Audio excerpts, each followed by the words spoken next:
Hello, everybody.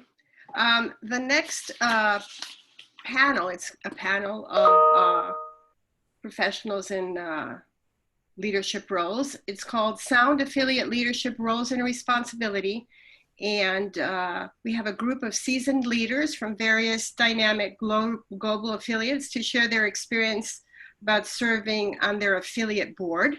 And those individuals are Alex, who is also on our board and our newsletter editor. He's the facilitator.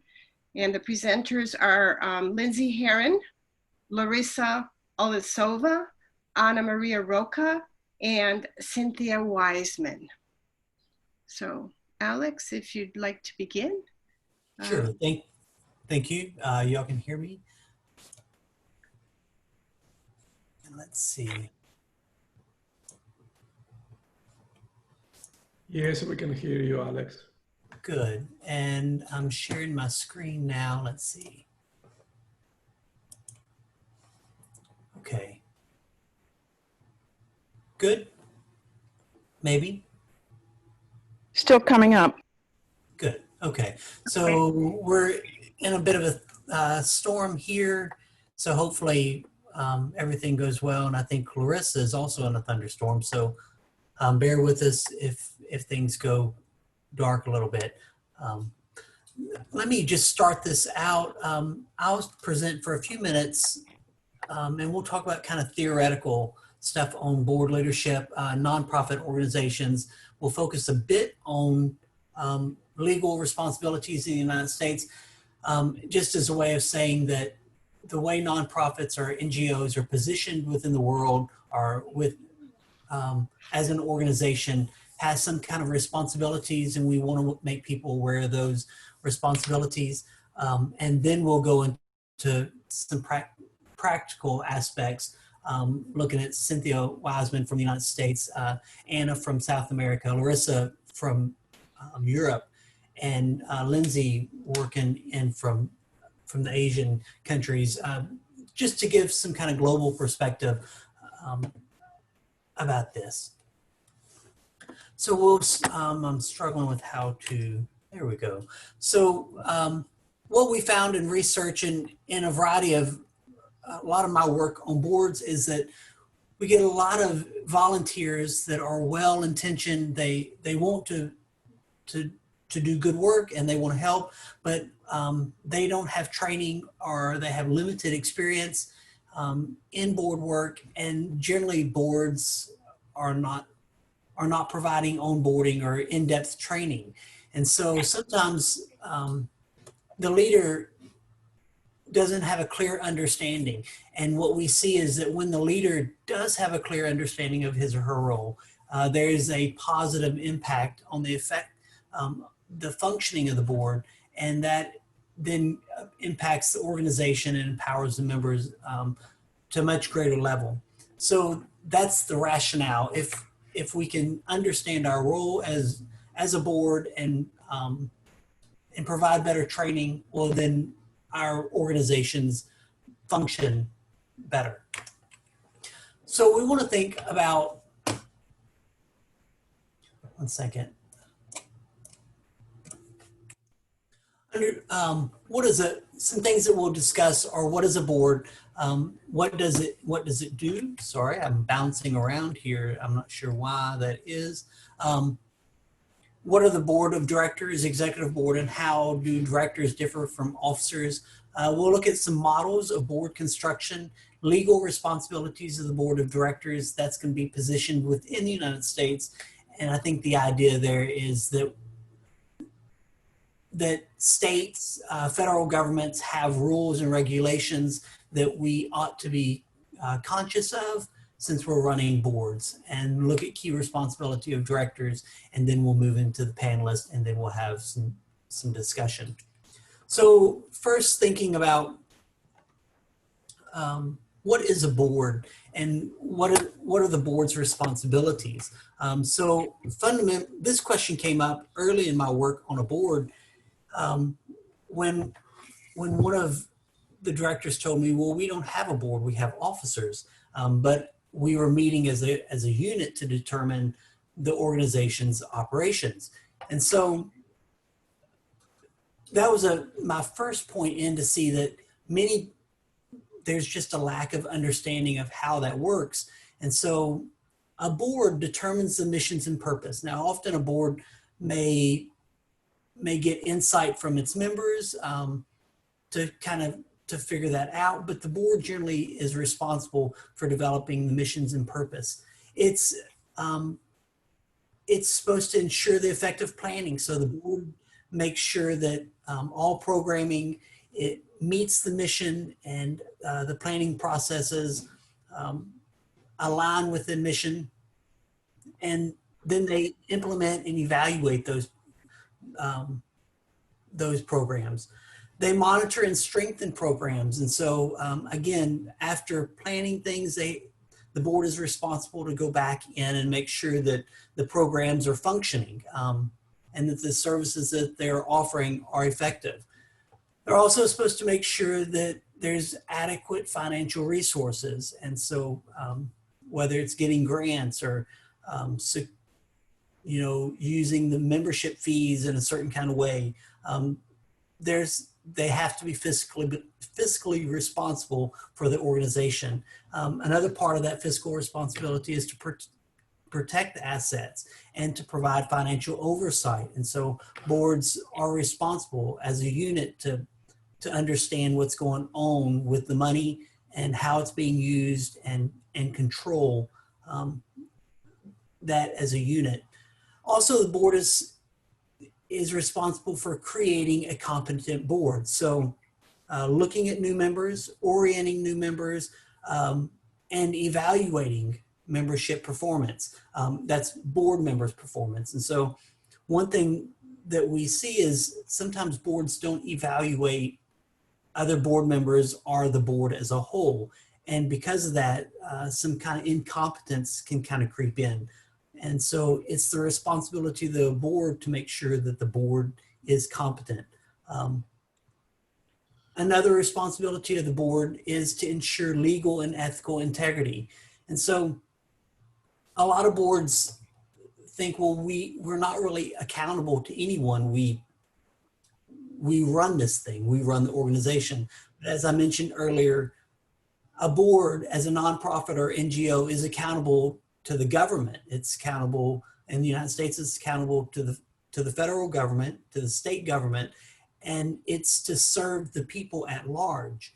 And so you have to ensure legal compliance, and then you also have to ensure ethical compliance, because if things are going on that are unethical, it destroys the integrity of the field. And then part of that is to encourage or enhance the organization's public standing. And so a well-functioning board that operates legally and ethically will increase the public's understanding, and it'll grow in confidence with the public. And so these are the functions or the role of the board. Now, there's a variety of ways of building a board, and this may be all old information to you, but you can have a manager focus, and that's the specific kind of roles. You have someone who manages the conference, you have someone who manages publications, you have someone who manages marketing, etc. And so each one of these people are maybe experts in a specific area, and they come together and run the organization. You could also have a proactive board, meaning that the board decides an agenda and like advocacy or a specific item or items of advocacy, and the board works to achieve those goals. If you're familiar with NABE, NABE works a little more in this way. You could also look at geographical representation. So you pull members from certain areas to kind of come in and represent, our community representation. So looking at stakeholders, K through 12 or adult education, or and have a representative. Or one strong way to build a board is to provide a little bit of all of this. The problem with trying to mix all of those components is you end up with a much larger board. But you do tend to get more people to the table, and you get a better, well-rounded view. It also helps to increase members, because those that are brought to the table will generally bring other members associated with that. So just briefly, there are 3 legal requirements for nonprofits in the United States. I'll talk about these more, but first there's a duty of care, a duty of loyalty, and a duty of obedience. I don't want to scare anybody with obedience, but if in the United States, if something happens with the board and a board member were to sue, well, then this is how that's tried.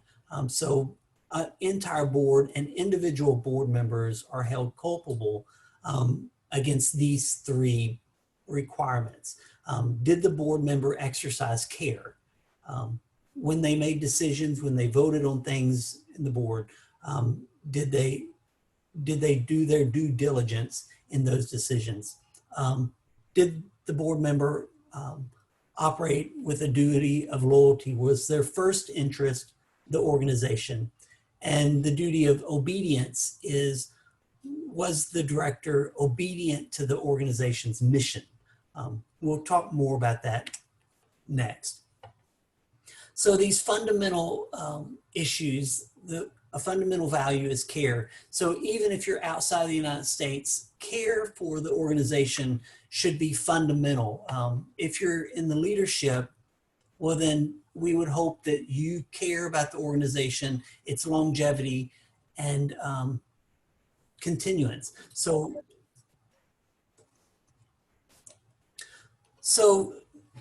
to help with this, agendas need to be sent out in sufficient time so that directors can make informed decisions.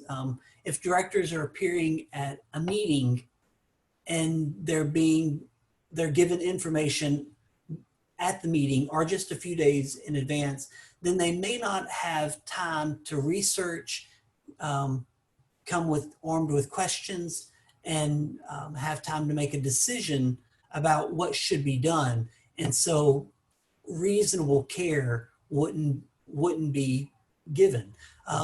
They also need adequate information. So whatever agenda items are being placed out there, there needs to be all the information that whoever's putting the agenda together needs to provide all the information so that the other directors can review and make educated choices about that. And this is to protect and ensure that all the directors are able to exercise care when they make decisions.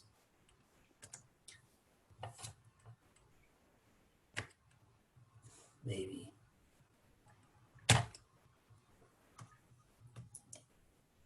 Okay, sorry. The next is loyalty. And so this sometimes is an interesting, people join boards for reasons. Often being a member of a board helps that person accomplish other things. They get promotions on the job, or maybe they get time off or vacations, not really vacations. They get to go travel and do things with the board or present, or they can talk about their publications. So this is an important quality because the person who's operating on the board needs to make sure that everything they do is loyal to the organization, that they're not acting in self-interest, that they don't create conflicts of interest, that everything that they do is to make sure that the organization is moving forward. So all decisions need to keep the interest and mission of the organization first. So when a director is talking or when a director is acting, then the organization has to come first. Decisions, when a director is voting on an issue. So sometimes a director is also an officer or manager of a program, and they really want their program to to go forward, or whatever is in the best interest of their office. But the office should be subservient or submissive to the overall role or what's best for the organization.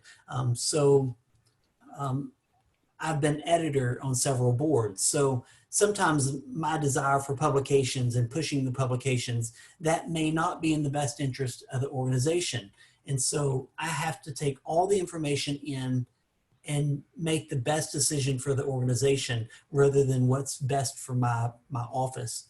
I'll also need to be careful, our directors also need to be careful about conflict. So where my work or other places where I make income or publications, when these come in conflict with what the board is doing, then I need to be sure that I make that known. It may not be a problem, but we want to make sure that we're vocalizing those things, that we're putting it out there so people understand that we may be coming towards the vote. We may be coming into the discussion with a bias, that we may be pushing things, and it may be self-dealing, right? Because we have a conflict, because there's some kind of thing that's pulling us in another direction, then we may act for ourselves. And so fundamental value of loyalty to the organization means that we reveal conflicts and that we're careful not to make decisions that will benefit the individual over the organization.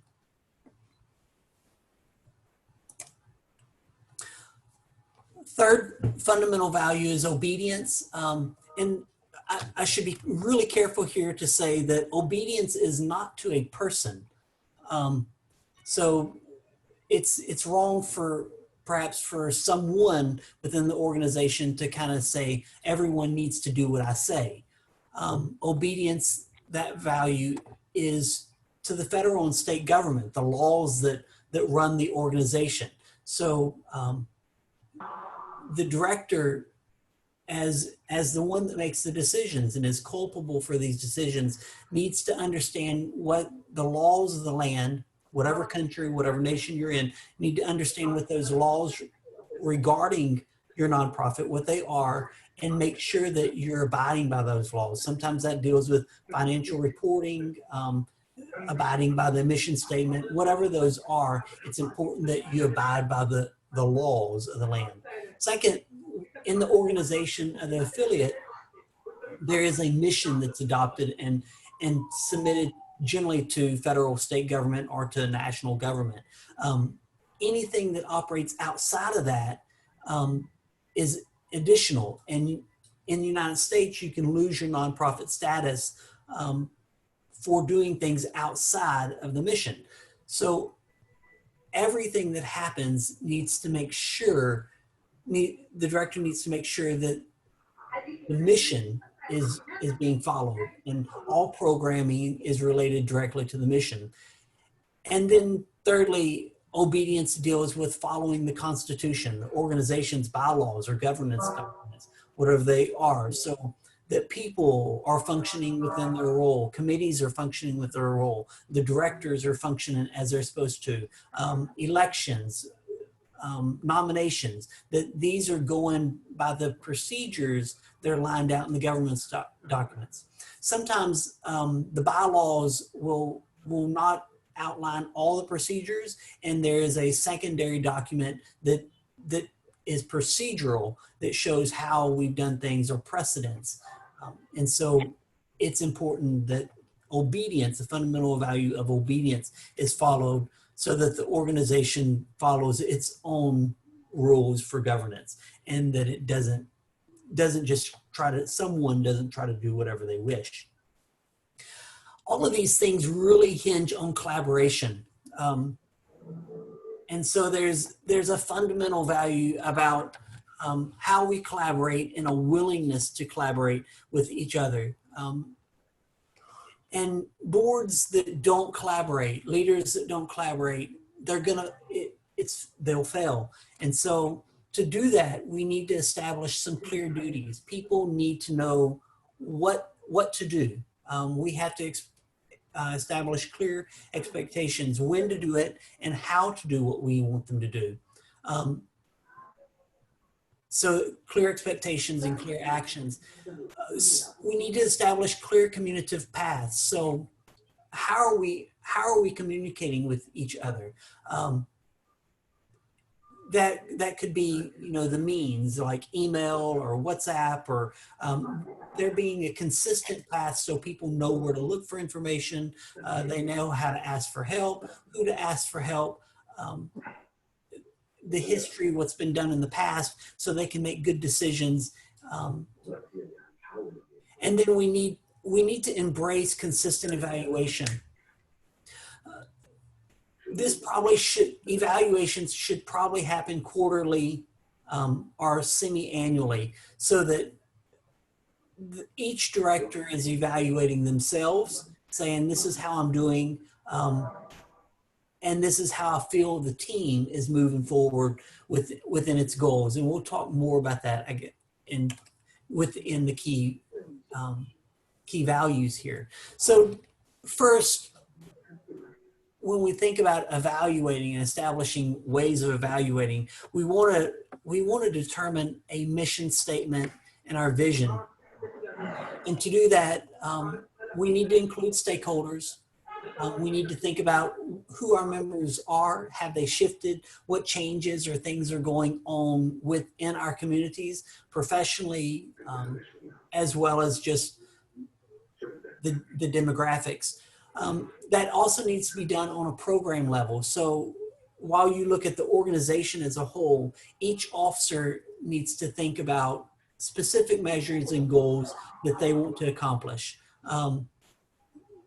The timelines and tasks and the necessary resources. And then you create your strategic plan for that.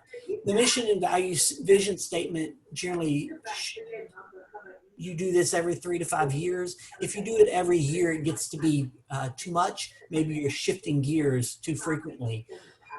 But what you want to do is evaluate based on these things. So evaluation should never be just kind of capricious. At a program level, and an officer has said, okay, I want to accomplish this specific task on these timelines, and I need these resources. So then the evaluation is based on that. So have you accomplished the task? Are the resources being used adequately? You need other things. And so it makes it easy for that evaluation to go through when you have really specific measurable goals and objectives, tasks, timelines, and resources. A director can come in every board meeting and say, okay, this is what we've done. These are some challenges we faced, and these are some resources that I need. And that's really communicative to say, this is where I need help. And then the board can make decisions and help effectively. Alex, one more minute. One more minute. 1 more minute for what? I think, aren't there 4 speakers following you? Yes. Yes, but yeah. So, so providing financial key values, providing financial oversight. So we need to think about who's looking at the books and how the finances are being reviewed. Bring in other people outside of the board. Bring in experts. Evaluate not just how it's being used, but if it's being used effectively. Ensuring adequate resources. So we want to think more than just money here, but thinking about how we're engaging members, looking at the resources and supplies, and if we can get in-kind donations, sponsorships, or grants. When we think about ensuring legal and ethical integrity, it's important that directors know and research legal regulation and laws. I've talked about this a little bit. They also need to know how to apply those laws to their specific functions. they need to evaluate processes and programs regularly to ensure compliance. Ethically, it's often important that we craft and publish a code of ethics on how the board is supposed to function. And what we expect from our members and from directors, perhaps. Include a grievance policy within the government's documents. So, Alex, I'm just going to stop you for 1 minute to mute everybody, and then you can just unmute yourself because there is a participant that has an open mute. So I'll mute everybody, and please unmute yourself to continue. Okay, thank you. sure. So including grievance policy in the government's document, that way you can, if something happens or there's an avenue or process to deal with problems that are ethical. Establish a committee to review those grievances that are off the board, outside, so they're unbiased and can provide objective review. And then be sure that when you're having board meetings and when things are being brought to the table, new agenda items, you're discussing conflicts of interest, you're discussing self-dealing and making sure that those things are open and it's easy for directors to kind of talk about them, and it's not a problem. Last, with ethics, I can't see my screen, I'm sorry. So again, creating supportive environments so that the director can make those conflicts of interest and self-dealing things known, and they can recuse themselves if necessarily, but you don't want to create an environment where a director may feel hazard for reporting a conflict of interest. They want to be able to, you want everyone to be able to talk about it very easily and not feel bad for bringing it up. Maintaining accountability, this is a really key value. So accountability should be to the strategic plan and the mission. So every year you need to really sit down and think about specific goals, objectives, and timelines, and establish regular ways of reporting these things. So report your progress, challenges, and need, and then accountability comes in publishing those. Remember, the nonprofit is accountable to the larger public, its members. So publishing the strategic plan in the newsletter and on the website, and publishing the board meeting reports in the newsletter and the website, then make sure that the directors and those that are involved, that what they're doing sticks to the strategic plan and that we're making progress towards that. And the members can see that. It creates a level of transparency. With recruiting, this is one area that I think many associations say they lack in, is finding people to come in and help. So building from the strategic plan, look at where people can help you. You know your mission, you know the programs you have, break those up into specific little parts and ask people where they would like to fit in and do a small task. And then grow those members from there.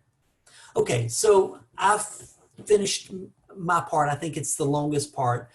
Each of the other panelists will take about 10 or 12 minutes to talk about their area. We'll start with Anna from Argentina. Thank you, Anna, for coming in. I'll turn it over to you now.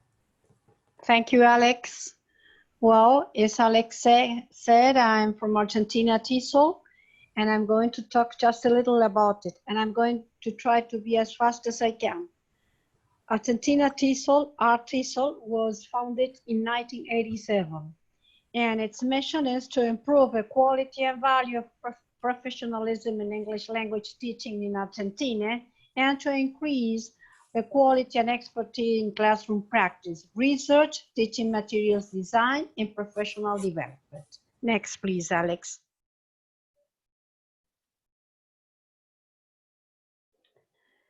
Okay, My focus today will be on our TESOL Board of Directors.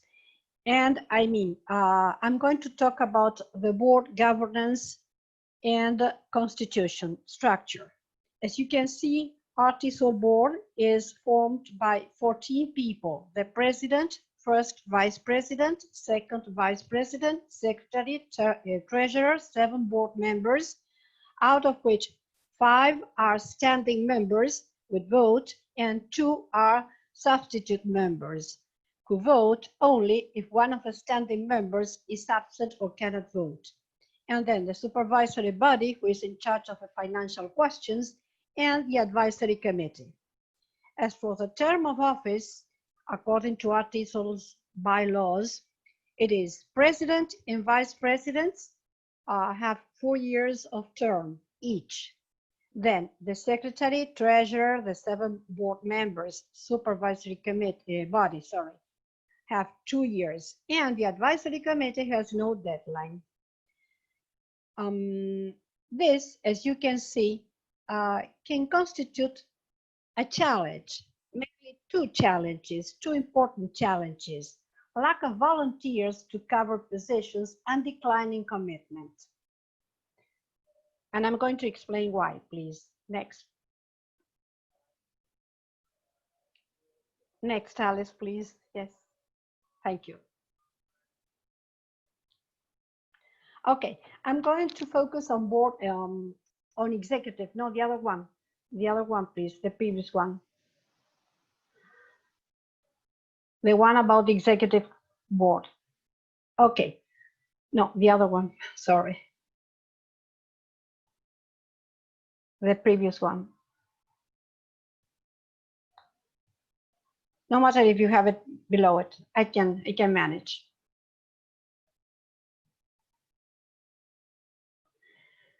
Well, this is the executive board structure. As you can see, we have second vice president, who becomes, after 4-year term, first vice president, and then this first comes president.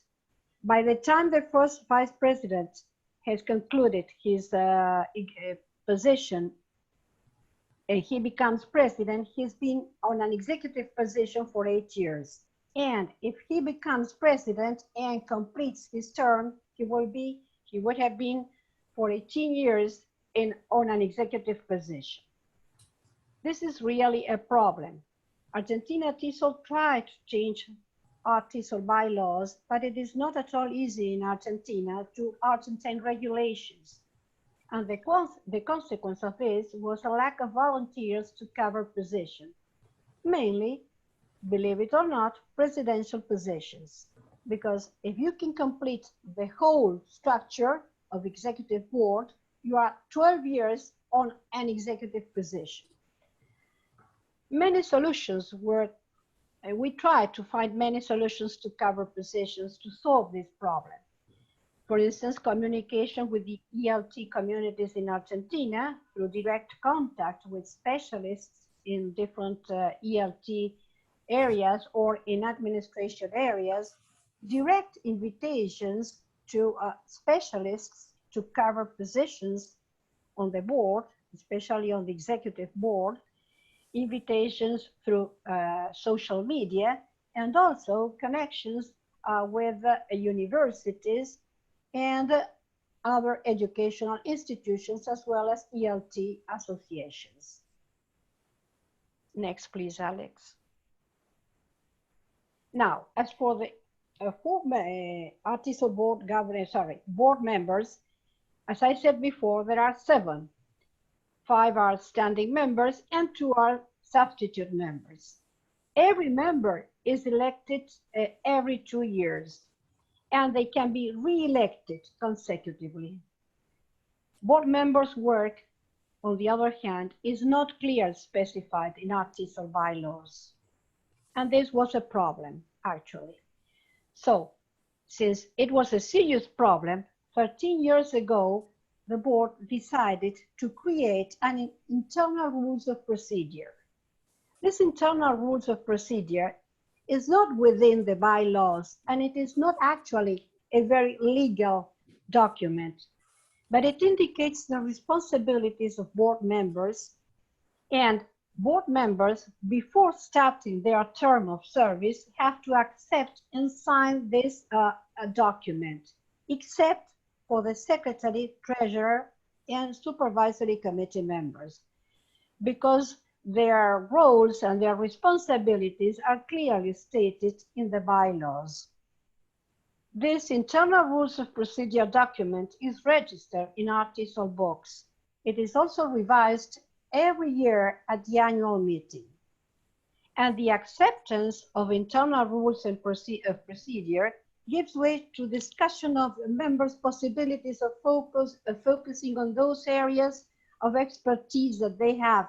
For instance, there are members who are experts on, I don't know, on accountancy, on recruiting members. So we try to focus on those possibilities that new members have, and to make them offer those that knowledge that they have so as to serve on the board correctly. Next, please, Alex.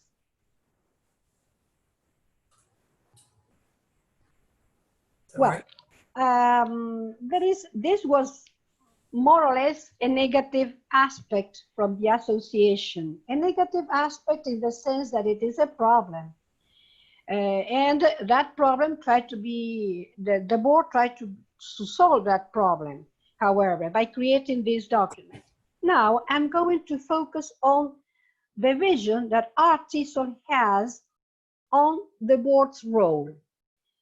Our TESOL thinks and believes, firmly believes, that it is not only a question of overseeing the organization's operations, but it also has to do with the development of main aspects, of contributing in the development of main aspects such as image, membership, and collaboration.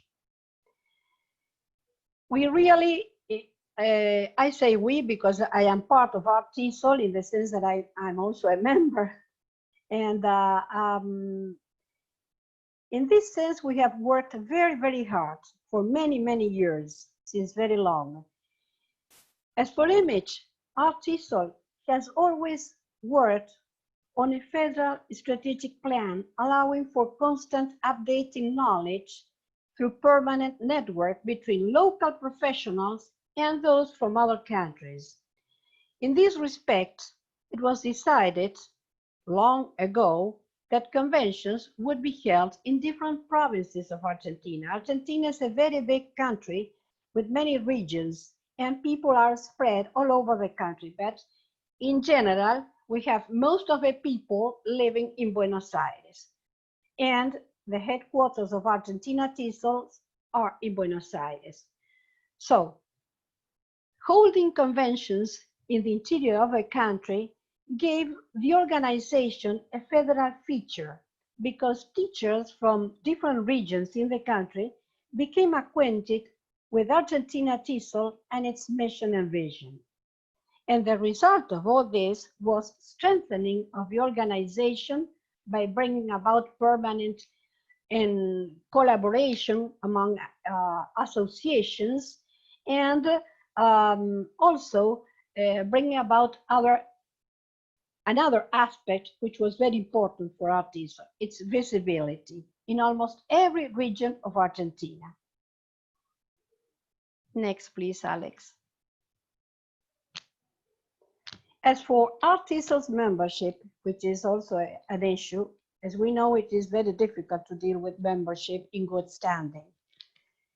Our TESOL has worked on making EFL teachers in Argentina realize how important it is to be connected with other professionals in the same field. And also has shown what our TESOL can do if they become members of the association.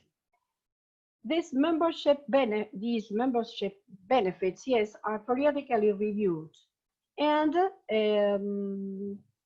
for this, for instance, low membership fees were created so that in this way, the number of members could be enlarged. There was also complementary TESOL memberships, as well as there was special eligibility for complementary TESOL membership, because it was not also important to make people realize what TESOL is doing and what TESOL can offer, but also where TESOL comes from. We can never forget that TESOL is a TESOL affiliate, and that we are somehow represented a mother affiliate, a mother who is TESOL. So people in Argentina, since there are many associations, people in Argentina saw TESOL just as an association of English teachers, but they didn't connect TESOL to TESOL. And it was hard work to make them see it clearly.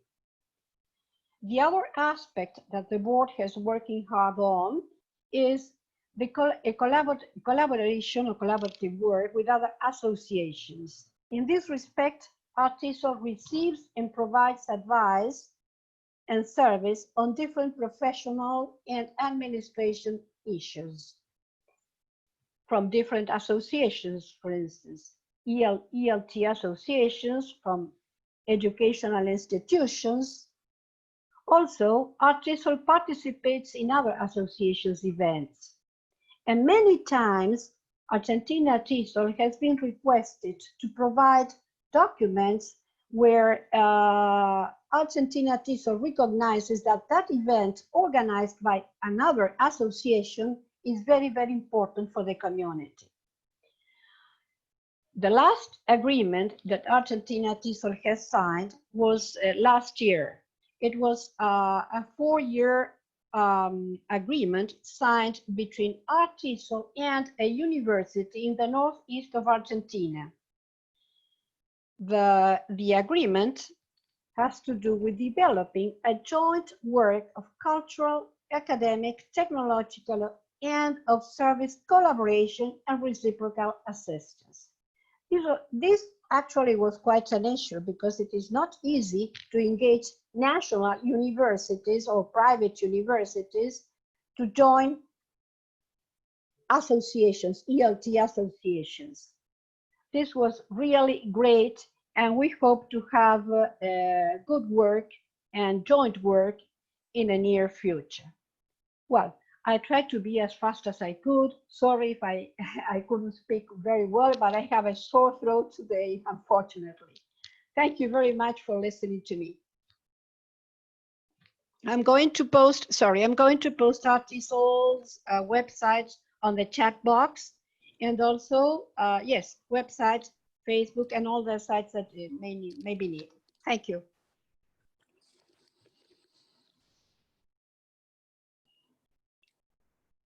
Hi, I'm Cynthia Wiseman from New York State TESOL. And I thank you. I want to say thank you to Alex for his leadership in organizing this panel and coordinating it. And thank you to George for bringing this all together. I know it's been a yeoman's task, and I appreciate the opportunity to do this. I'm only going to focus on 2 aspects of the leadership training. There are a multitude of issues and challenges and topics that we could cover, but I was president of New York State TESOL in 2001 during 9/11. I was not in the organization for a number of years and came back and assumed the position of business manager. So I've had the fortune of observing and working with several different presidents over the last 5 or 6 years. And I'm just talking about a couple of things that I have noticed. New York State TESOL, like other organizations, was experiencing a decline in membership. I think last year at the affiliate workshop, this was discussed as well at the international level. So I don't think it's unusual. One way that we thought about, and also a decline in leadership. So one of the, an aspect of the discussion was what do we do about this? And what we actually did was, after the Portland, Oregon conference, we hired one of the speakers, Holly Duckworth, so as a management consultant. And she came to New York and worked with the executive board at that time. And we talked about the issue. How do we get more membership? How do we encourage volunteerism? How do we recruit more leaders? One of the part of the workshop, and one of the points that Holly made, was that unlike Argentina, I mean, I don't know if it works, but a 12-year commitment would be brutal in New York, I think.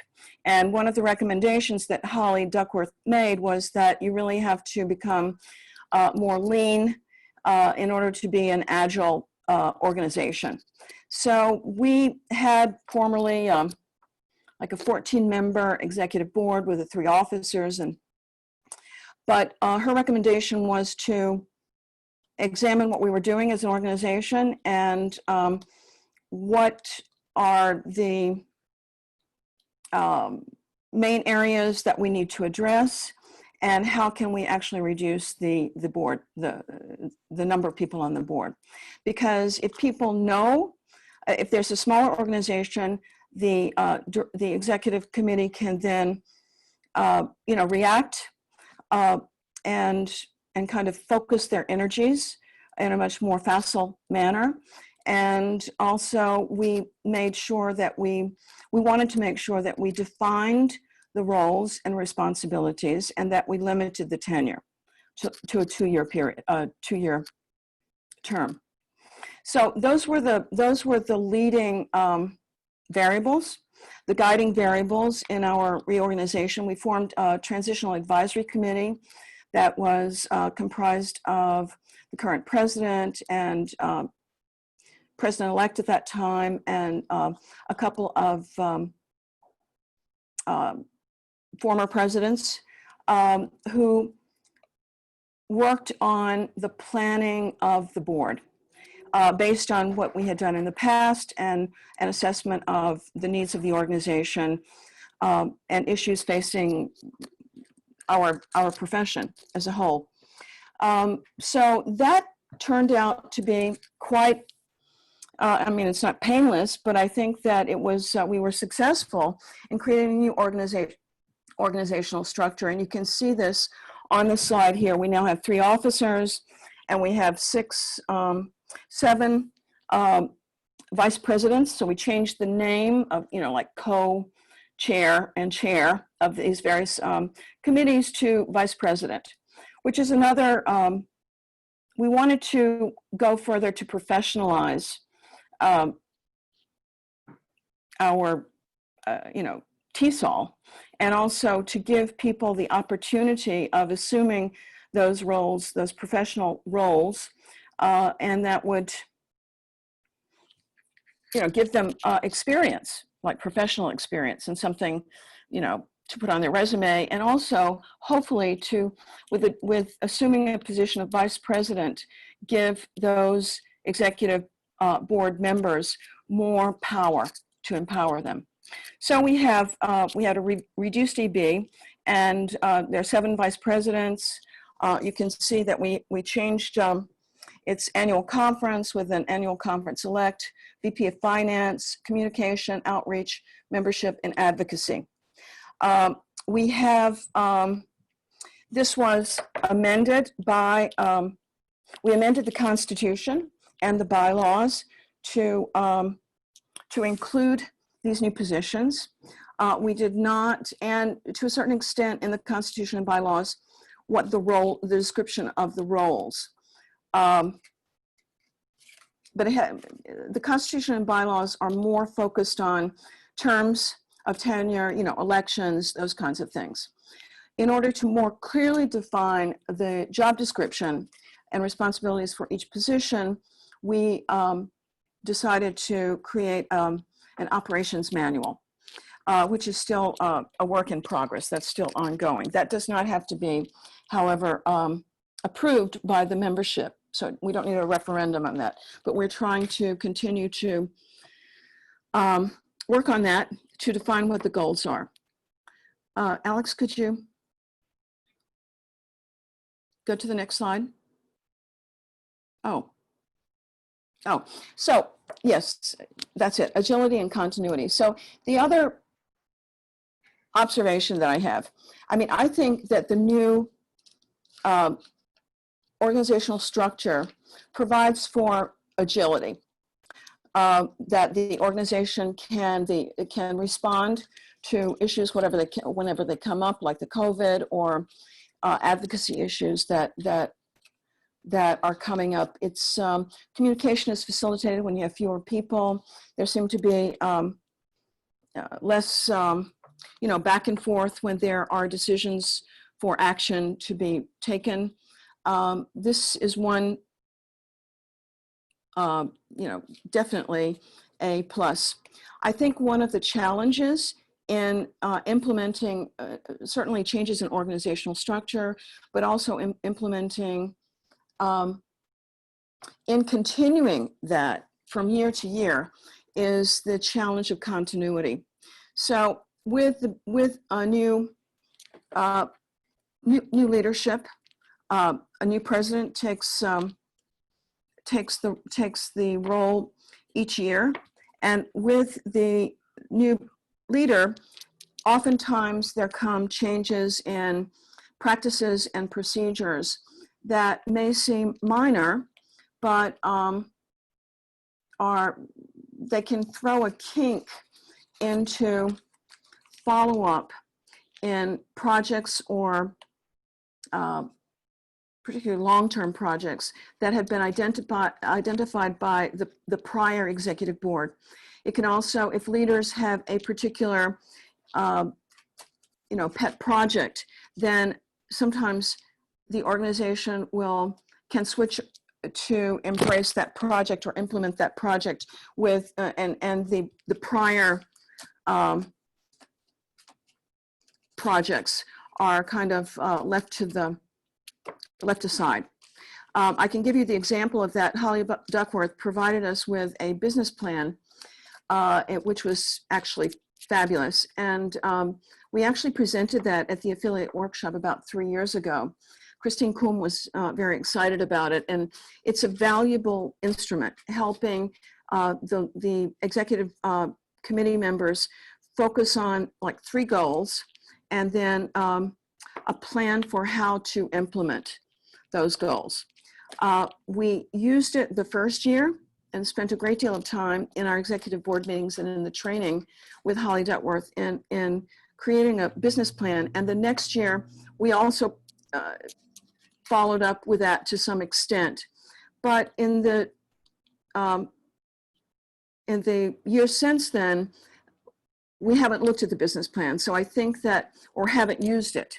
And I think that it's, this is a challenge, and I would love to hear what other people, other suggestions that you have. I think continuity is really important.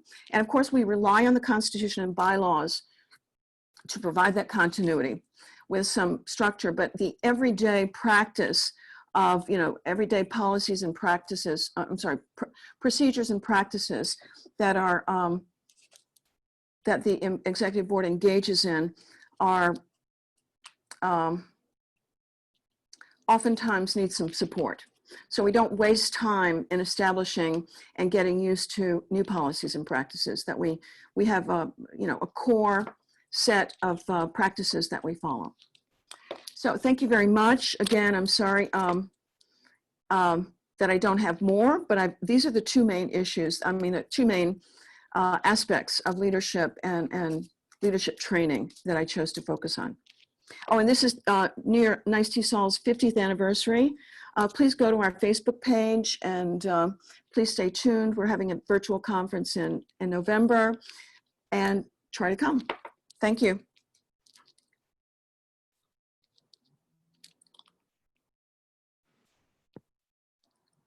Okay, can you hear me? Yes. Okay, this is Larisa Olesova, Yakut TESOL, and here's thunderstorm, so I'm losing my phone, sometimes connection. And right now, this is my first time being on Zoom on my iPhone. So I'm not sure if I can turn on my camera because I try and I don't see you. So, but thanks, Alex, for inviting to this panel, and thanks for navigating and helping with the slides. And it helped actually to reflect on the association from the points of all these fundamental values that Alex shared at the beginning. So it was very helpful because sometimes we don't probably think enough critically, depending on regular structure, our annual meetings, but this helped to also think about the model that we follow in Yakut TESOL. But Yakut TESOL is pretty, I can say, young affiliate, TESOL affiliate. It's only 18 years. And we established in 2002 in September. And we try different models, but right now, looking at the model that we're practicing and which works, I think, more effectively than the previous one. So like community oriented and maybe, of course, membership oriented and the values for the community. So this is the mission of Yakut TESOL, promote English through teaching and learning, and we added by means of meetings, programs, and events. So this is how we market ourselves. And Yakut TESOL is located in northeast of Russia. This is the only one TESOL affiliate, which is not at the country level. So it's a little bit different, maybe like the same example as Nice TESOL, but not as big as Argentina TESOL that Anna presented. Next slide. And so this is the structure. There are only 6 of us, and we call ourselves, following our bylaws, officers. We don't use directors. So officers are president and vice president. They both work very closely. And we did have treasurer, but then recently we added advocacy because we need like updates and making changes to our constitution. So communication, we changed this from previously newsletter editor because we stopped publishing newsletter because of these differences in communication between the members. So membership and resource center, and when we prepared for this presentation and Alex discussed resources, so we added this like maybe 10 years ago to help our members with resources, mostly educational materials and other material that we use during our annual events and during educational programs, for example. So we established partnership with TESOL 5, and they sent us like the boxes of the books, and we distributed among our members. So this is how we came up with the idea to open our own resource center, and we have a representative who is part of our board. But we do elections almost every year at annual conference, but mostly as reports. But again, as I mentioned at the beginning, so we try to do rotations, but as Cynthia mentions, the challenges with this continuity, so we decided to stick up to 5 years, maybe something similar what Anna discussed. But again, it's not very formal, still like between formal and informal elections. So next slide.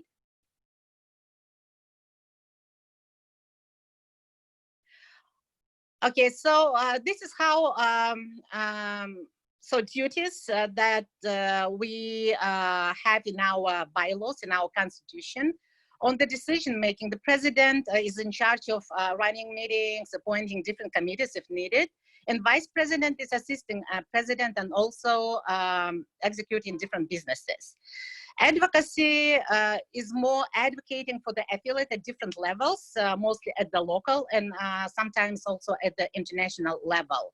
And as this person was in charge of financial, it's still the same person doing this both, running this both tasks.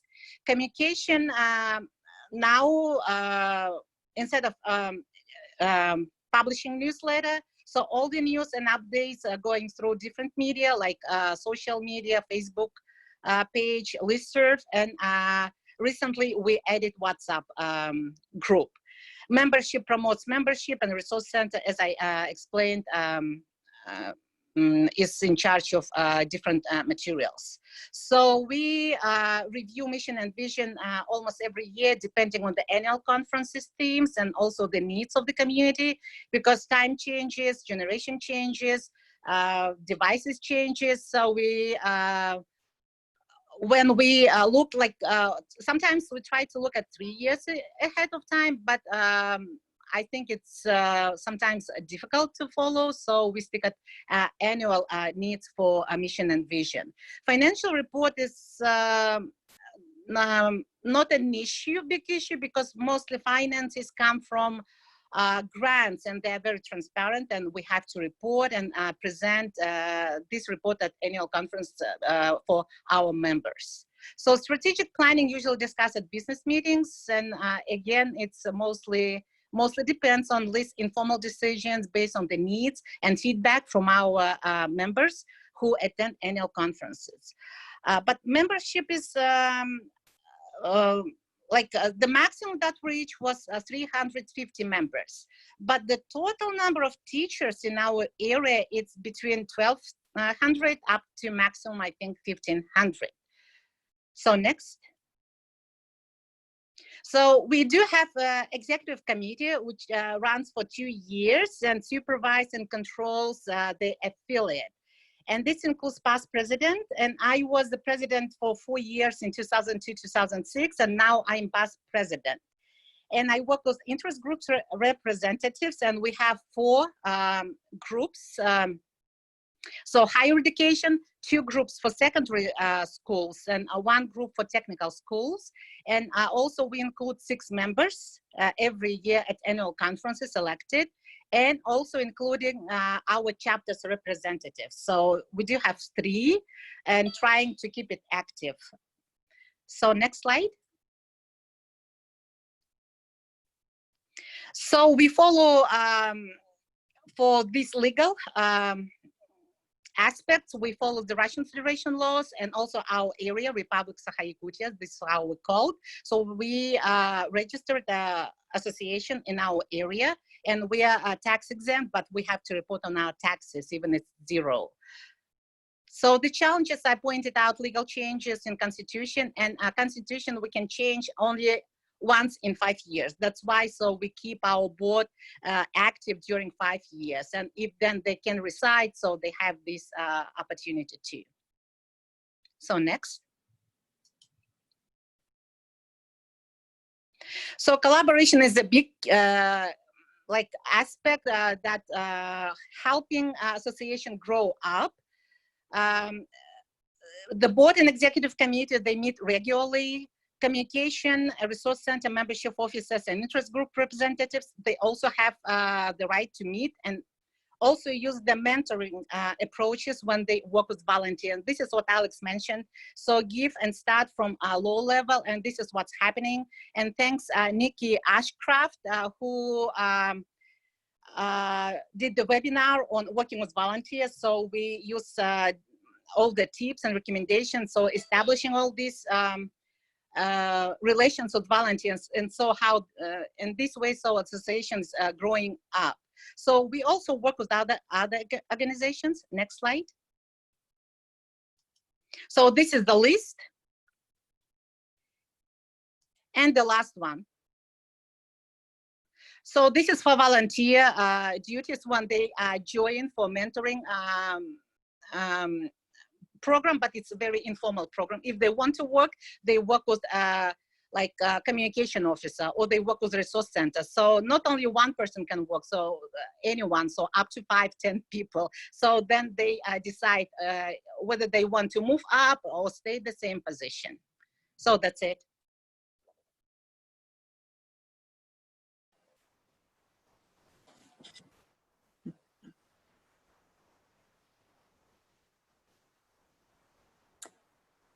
Okay, speaking on behalf of Korea TESOL, the co-TESOL National Council has 25 voting positions. That would be our executive officers, all of whom are elected. We've got standing committees, some of which were established by our constitution and bylaws, and some of which were established by the National Council in the past. We also have a few people who attend but can't vote, who are typically ad hoc committee chairs, or actually our meetings are open to all members, so frequently members will come. We've also got an organizational partner liaison who is invited to all of our meetings, but who doesn't get a vote. Each term of service is 1 year. We've experimented with different terms of service in the past. In fact, before I got involved in co-TESOL, I understand the first vice president ascended to the role of president. And for a while, the president served a 2-year term. But we've decided to encourage more involvement. People maybe didn't want to commit to longer terms of service, so all terms of service are 1 year now. The only exception is the International Conference co-chair, who is basically pledging to a 2-year term because they spend the first year as the co-chair of the conference, which is kind of a mentorship position. They're getting mentored by the current chair. And then the following year, they take over as the official chair of the conference. So that's very helpful. The president too is committing kind of to a 2-year term, which is 1 year as president, and then 1 year as immediate past president. But except for that, everybody's in for a year officially. But I'll talk more about that in a moment. Next slide, please, Alex. Now, we outline all of the roles and responsibilities of leadership positions in several different ways. We have the ones that are created by the Constitution and bylaws. All of those positions have the general responsibilities laid out in the Constitution and bylaws. We also have a policies and procedures manual that is revised and approved annually by the new National Council. Basically, that includes not just what you're going to do, but also generally how to do it through official channels. I think in a lot of ways, this document evinces what Alex described as the collaboration elements. We establish the duties, expectations, and actions fairly well in that document, and it's pretty easy to revise each year. We've also revised it a few times throughout the year as needed. And finally, for new people coming in, they can check out our national conference meeting minutes and reports so that they can check and see what past people in those positions have done. At least officially, they can do that. We do upload these to the website, but it's also pretty erratic about whether they actually end up there or not. We try to make it more systematic, and that's definitely an area we need to improve on. Next slide, please, Alex. So as far as setting priorities and really evaluating the mission statement goes, our mission statement hasn't changed since co-TESOL was founded, as far as I know. It might have been revised slightly since then, but we've still got the same mission statement. It's big enough that we can kind of have a lot of flexibility within it. And to set priorities and the general, oops, go back please. Thank you. To set priorities and the general tenor of what our organization is going to do, it's typically the role of the Executive Council and the National Council together. So the president, first vice president, second vice president, and past president right now currently meet fairly often virtually via Facebook or Zoom. I actually meet frequently with the past president in person too, since he lives right down the street from me. Our secretary and treasurer are also frequently part of these kind of conversations that happen as needed. Our National Council also has regular meetings, which are completely open to members. We have Facebook discussion, which is more unofficial, but can kind of get a sense of the tenor of the group and whether we want to move forward with something via an official meeting. Email voting is permitted. We have a lot of flexibility in that way. It is only for urgent matters officially. And so there are a lot of conditions that go with that. We're also allowed to have video conference meetings, which gives us enough flexibility to meet now actually via Zoom, which until last October was not officially permitted in our constitution and bylaws. And we have our first vice president liaising with the chapters and the second vice president an official liaison to the special interest groups, which means that even though the special interest groups aren't officially on the council, they do have a voice, and we have somebody reaching out to them with anything they need to know. They also have different Facebook groups for communication that works pretty well as an avenue for communicating what's going on and getting a sense of what people need. So I think altogether, the main goals of our National Council are flexibility, communication, and establishing positive norms that kind of trickle down to the membership, I think. If you have a good relationship among all of your officers, among all of your board members, it makes implementing things so much easier because you know who to reach out to. You're not afraid to reach out to them.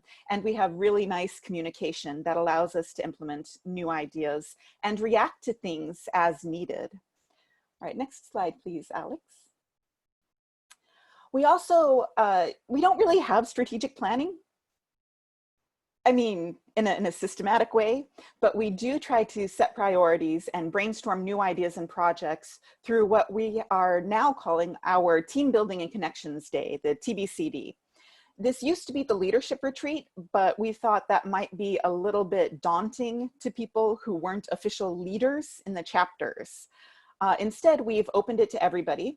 So all members who are even a little bit curious about what it's like to volunteer for co-TESOL at the national level can come, they attend, they can participate in a variety of discussions, which are posted in a schedule online well in advance, along with a description of what each session is going to discuss and what the committees do.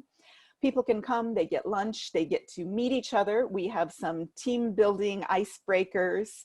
And then we have different committees largely running the sessions, recruiting people, explaining what the committee does. And then everybody together can brainstorm new projects and possibilities. You can see on the screen, I've got one picture I took of our the brainstorming that people are doing on the walls during this, I think was during our publicity session. And then in theory, the committee chairs and people running the sessions will follow up with the volunteers to get some of these things rolling. This happens after our national elections. So we've got a new national council in place, and it happens before the national budget meeting so that the committees and any projects that come up can be sure they get the funding necessary to actually implement them. In reality, sometimes the follow-up with volunteers is a little less rigorous, a little less systematic than you might expect. But when it does happen, it seems to happen very well. Right, next slide, please, Alex. And thank you. I think a lot of people really enjoy the TBCD. We didn't have that many people come this past year, but there were about 30 people altogether learning more about co-TESOL. So I think it was a really fun event. As far as accountability, we do have an annual audit. We do publish all of our accountability type documents at our annual business meeting, where you can get a report from the president, a report from the treasurer, and a report from the International Conference Committee chair, as well as the election results. The ABM usually happens at our national or our international conference each fall. This year it's a little bit, you know, in flux, but we're definitely going to have one. It is mandated by our constitution and bylaws. And we try to ensure transparency by providing members with access to information. We have our financial reports, minutes, news, all of our documents and all of our events advertised on our website, co-TESOL, koreatesol.org. We also publish a monthly e-news. You can see an example of the header there. That goes out to 2,000 subscribers. You don't have to be a member to subscribe. Please think about it. And we have lots of social media. We've got Twitter, we've got Facebook, and we recently implemented a Discord server for our members to participate in, although that's getting kind of a slow start. All right, next slide, please, Alex. But we do have the perennial challenges, and a lot of these are similar to what the other presenters have talked about. There's a lot of tension between the agility and continuity that Cynthia mentioned. We've got a lot of problems finding volunteers, just like everybody else. A lot of the problems are related to each other. They all kind of feed on each other, and it's difficult to tease them apart and really address them separately. So for example, we do have a lot of people wearing multiple hats. As I mentioned, there are 25 voting positions on the National Council, but only 21 people on the council. So only 21 votes total, because you can't vote twice if you're in 2 different positions. There are a lot of legacies, which is nice for continuity. That means the chairs know what they're doing and they can usually get it done. We also face a problem with solo committees. There are a few committees that have distinct roles and projects laid out, and those are the bigger committees. Our publicity committee has very clear roles for the people participating. Our international conference committee has very clear roles, and also an actual document that shows what those roles are, what they do, and what the timeline is. But for a lot of our committees, it's just easier to do it by yourself, right? I have a lot of empathy for that. I'm also the membership committee chair, and it's like, well, I could ask somebody else to do this itty bitty little thing, or I could just do it. So that's something else we really need to work on. We have some issues with representation in that 20% of our members are Korean, but we have 0 Koreans on the National Council at present. And there are a few reasons for that, but it's kind of related also to recruiting and preparing new volunteers. So even if you come to our team building and connections day and you've got a great idea for a project, we are very enthusiastic about it. Maybe too enthusiastic, because our response is awesome, do it. And then people frequently kind of freeze up because they don't know what the next step is. So clearer methods of communication with new people who are enthusiastic, and making sure that we support them in what they want to do a little bit more structurally, a little more scaffolding maybe, would be very helpful. There is also, there are a few other frictions that kind of underpin all of this. One is kind of generational resistance to change. We do have a very noticeable generational divide in our council. We've got the people over 50 and the people under 50, and there are different ideas about what TESOL can and should be doing in those. Although it works, we managed to work all that out very well, I think. And we're actually hampered by a lot of locally specific restrictions that are the result of our being a predominantly foreigner-run organization in Korea. It means, first of all, we've got fewer connections, like politically, which means that there's less benefit to Koreans to participating. And Korean professors have actually told me they'd rather be involved in the Korean-run ELT organizations, because the Korean-run ELT organizations have the political contacts to benefit them. They have the journals listed in the KCI, the research index here in Korea. And because the Korean professors are involved in the other ELT organizations, they push their graduate students to be involved in the other Korean organizations. And so it continues with us being predominantly foreigner, and also most of our events are conducted in Korean or in English, whereas the others are in Korean. So a lot of students are put off by that. And some Koreans are also a little bit daunted by the fact that everything happens in English. But it's also difficult for us to get grants from the government. Even when we have our Korean members volunteering to write grants for us, we don't qualify for them. We can't advocate. There are a lot of Korean governmental restrictions that mean that we can't be very vocal in our advocacy. We have banking limitations that make it difficult for us we can't accept credit cards, we can't accept PayPal, and that's a little bit daunting too. But all of these together kind of mean that we are interested in moving forward and improving, but we do have some frictions that make it difficult. Although fortunately, I've got a lot of good ideas from this session and others that I'd like to try in the future. So, oh yeah, and actually I noticed in the chat, the Korean associations work together on an annual conference. They frequently do collaborate. We've tried that in the past with one of them, and it didn't work very well. But ask me about that later if you want to know more. So I'm finished. Thank you very much. Thank you, Lindsay. And I will say this about TESOL. They make it incredibly easy to volunteer. I was a presenter there several years ago and also a volunteer at the conference. And it was an exciting time for me. So we're going to go, we've got some questions here set up, but maybe we've gotten down to less time than we wanted. Maybe we should just open it up. We've got about 10 minutes left of the session. Open it up to questions from those who are here.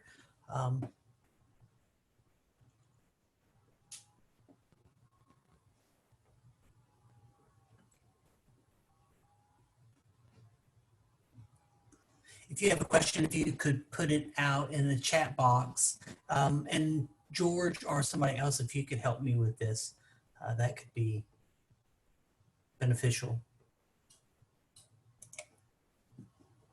I would just encourage people to, I mean, as you've been listening to the various panelists, if you would, something must have popped into your minds. I mean, when we were having our first session, it was just so stimulating, but we all came up with challenges. So I would, if you have any challenges or solutions that you don't see listed here under the discussion questions, we'd love your feedback and your input.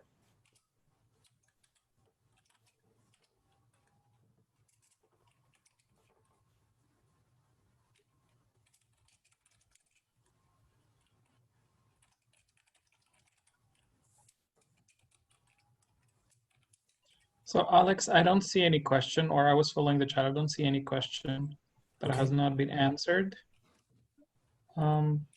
Except if there's somebody else.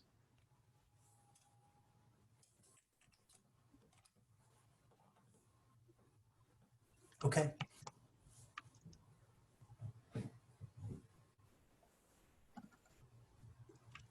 If there's no questions, we can probably maybe end, and then we'll kind of be back on track, I guess, for timeline here. Yeah.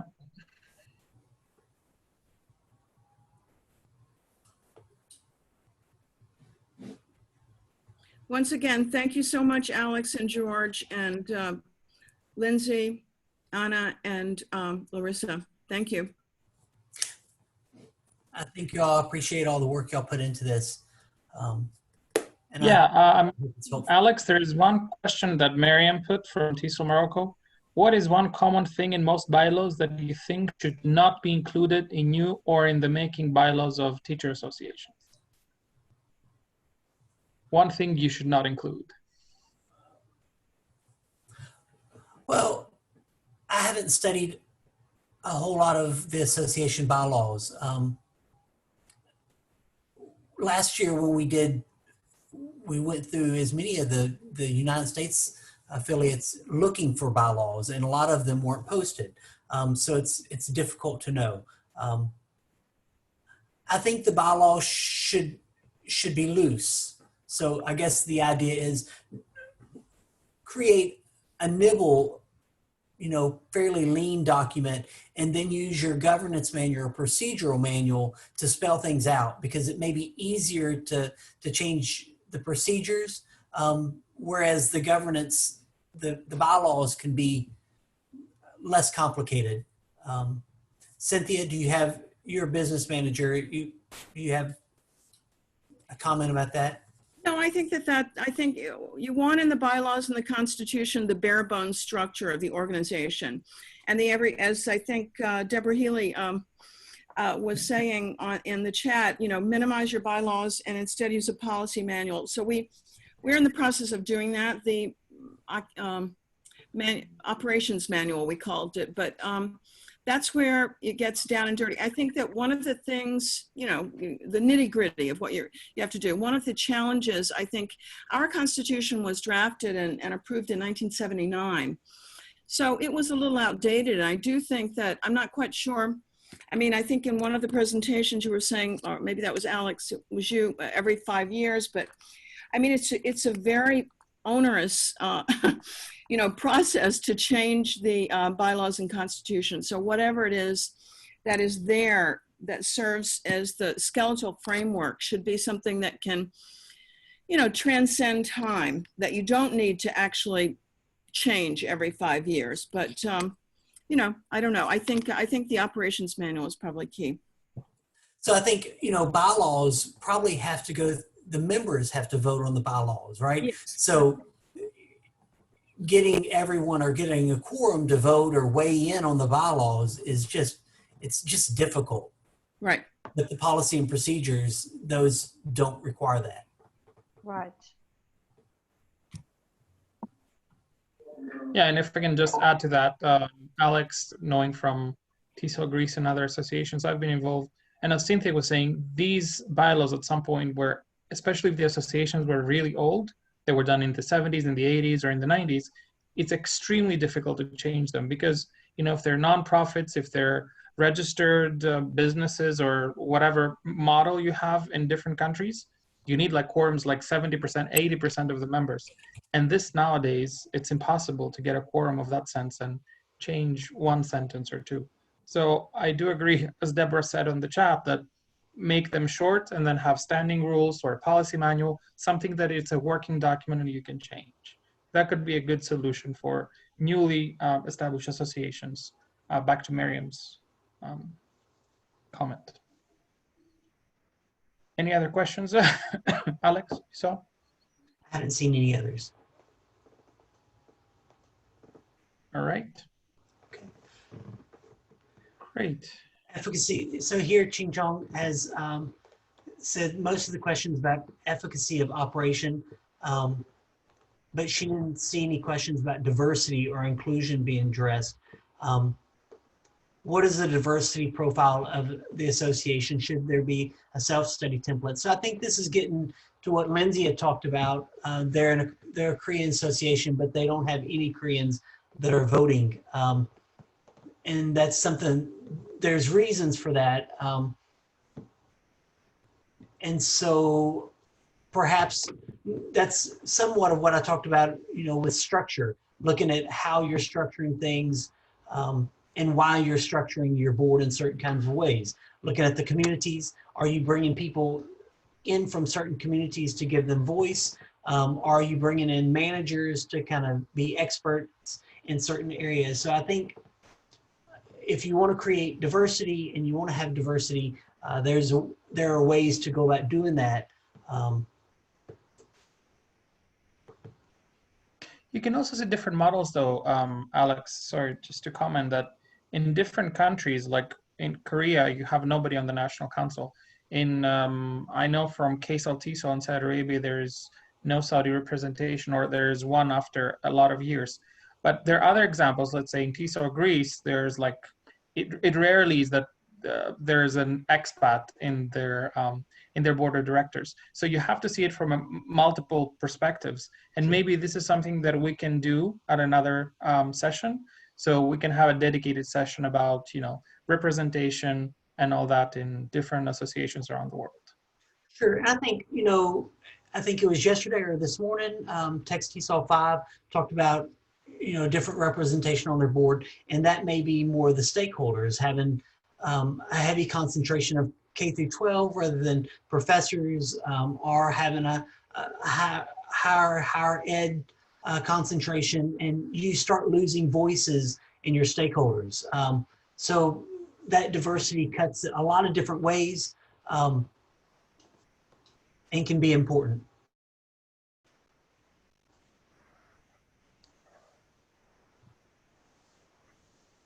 I think in general, though,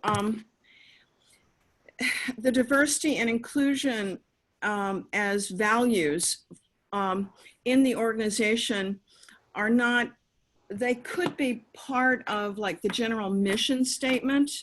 And I think that, but I'm not, I think that creating an institutional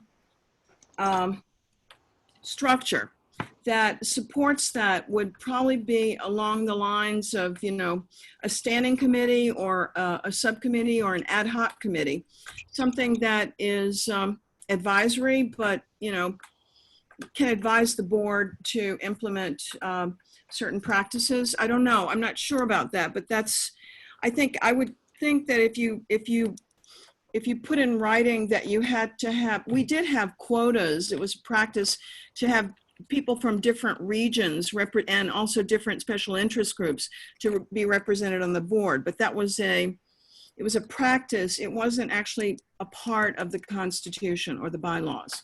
So I think you also have to find some way within the organizational structure, to practice this and to promote these values rather than thinking about putting it into the Constitution or the bylaw. Sorry, may I say something? Yeah. In Argentina, TESOL, inclusion and diversity was seen by asking members, new members on the board coming from different regions in Argentina.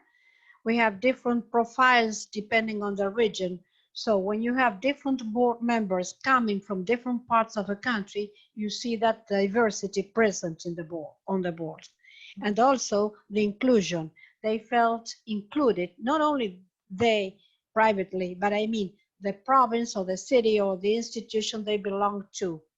The whole country was included in that, on that board, you see? Mm-hmm. So this is the way we see it. Thank you.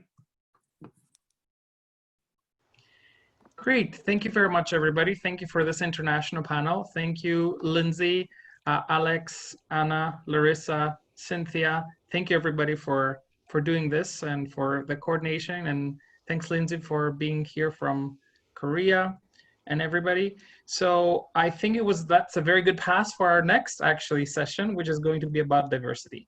So I'm just going to stop the recording for 1 second so that we record the session separately. Thank you, Alex.